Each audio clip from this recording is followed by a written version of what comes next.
भारतीय pangolin. Pangolin या शल्कीक चींटीखोर कौतूहल पैदा करने वाला प्राणी है। देश में दो तरह के पेंगोलिन पाए जाते हैं, भारतीय और चीनी। चीनी पेंगोलिन पूर्वोत्तर में पाया जाता है। दुनिया भर में पेंगोलिन की 7 प्रजातियां पाई जाती हैं, लेकिन वनों में पाए जाने वाले चीनी पेंगोलिन की संख्या के बारे में कोई आंकड़ा उपलब्ध नहीं है। दक्षिण एशियाई देशों में उनकी बहुत बड़ी मांग है। पेंगोलिन का शरीर लंबा होता है जो पूंछ की ओर पतला होता चला जाता है। दिखने में यह जंतु अजीब सा दिखाई देता है। इसके शरीर पर शल्क होते हैं। ये शल्क सुरक्षा कवच का काम करते हैं, लेकिन थूथन, चेहरे, गले और पैरों के आंतरिक हिस्सों में शल्क नहीं होते। शल्क को चित्तीदार कांटे के बजाय बाल के रूप में देखा जा सकता है। हालांकि पुराने पड़ने और झड़ने के साथ ही शल्क के आकार प्रकार घटते बढ़ते रहते हैं। इनका रंग भूरे से लेकर पीला तक होता है। शरीर का शल्कमुक्त भाग सफेद, भूरे और कालापन लिए होता है। पेंगोलिन रात्रिचर प्राणी होते हैं और अक्सर निर्जन स्थानों पर दिखते हैं। हालांकि ये जमीन पर पाए जाने वाले प्राणी हैं, लेकिन ये चढ़ने में बड़े माहिर होते हैं। इनके अगले पैर की पेड़ अच्छी पकड़ होती है। पेंगोलिन चींटियों की खोज में दीवारों पर और पेड़ों पर चढ़ते हैं और इसमें पूंछ भी उनका बहुत सहयोग करती है। दिन के समय ये बिलों में छिपे होते हैं। इन बिलों के मुंह भूरा-भूरी मिट्टी से ढके होते हैं। इनके बिल करीब 6 मीटर तक लंबे होते हैं। ये बिल जहां चट्टानी स्थलों पर 1.5 से पौने 2 मीटर तक लंबे होते हैं, वहीं भूरा-भूरी मिट्टी वाले स्थानों पर यह 6 मीटर तक लंबे होते हैं। पेंगोलिन का पिछला हिस्सा चापाकार होता है और कभी-कभी वे पिछले पैरों पर खड़े हो जाते हैं। पेंगोलिन के दांत नहीं होते। पेंगोलिन अपनी रक्षा के लिए बॉल के आकार में लुढ़कता है।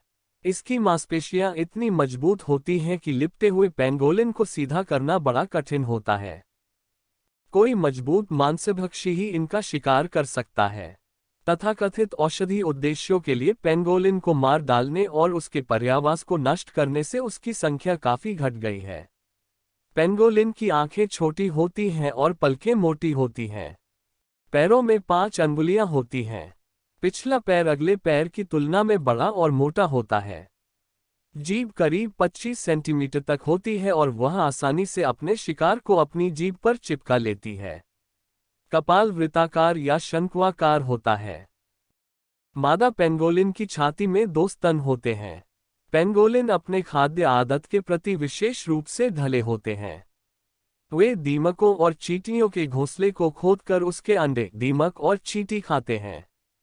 वे उनकी सूंघने की शक्ति बहुत तीव्र होती है और घोंसले पर हमला करने से पहले वह उसका अच्छी तरह पता लगा लेते हैं।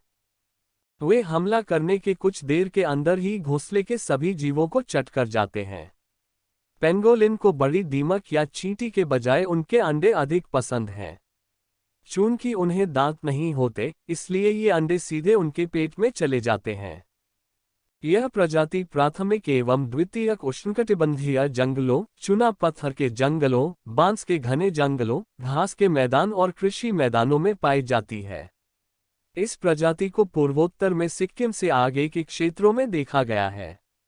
यह प्रजाति पूर्वी नेपाल में हिमालय की तलहटी यानी करीब 1500 मीटर तक, भूटान, उत्तरी भारत, उत्तर पूर्व बांग्लादेश, म्यांमार, वियतनाम, थाईलैंड, दक्षिण चीन और ताइवान में पाई जाती है। भारतीय पेंगोलिन पूरे मैदानी भाग और हिमालय के दक्षिणी भाग से लेकर कन्याकुमारी तक छिटपुट पाया जाता है। यह पाकिस्तान और श्रीलंका में भी पाया जाता है। भारतीय पेंगोलिन विविध प्रकार के उष्णकटिबंधीय जंगलों में पाया जाता है। यह भी देखा गया है कि पेंगोलिन मानव पर्यावास के समीप ऊसर भूमि में पाया जाता है। पेंगोलिन डरपोक होते हैं और किसी को हानि नहीं पहुंचाते। वे अपनी रक्षा के लिए अपना सिर पेट में छिपा लेते हैं और पूरे शरीर को चक्र की तरह मोड़ लेते हैं ताकि शरीर के संवेदनशील हिस्से सुरक्षित रहें। मलद्वार वाले हिस्से से कुछ खास प्रकार का द्रव छोड़ना सुरक्षा का उसका दूसरा उपाय है। नर और मादा पेंगोलिन एक ही बिल में रहते हैं, लेकिन उनकी प्रजनन क्रिया के बारे में ज्यादा कुछ ज्ञात नहीं है। पेंगोलिन की अधिकतर आबादी खतरे में है।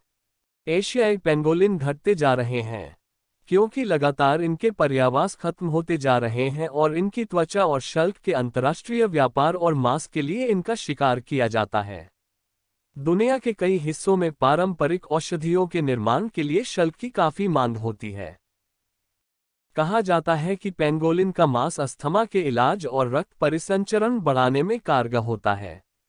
इस बात के प्रमाण मिले हैं कि पेंगोलिन परिवर्तित पर्यावास में अपने को अनुकूल ढालने में समर्थ होते हैं, बशर्ते कि वहां दीमक और चींटियां पर्याप्त मात्रा में हों और कोई उन्हें मारे नहीं।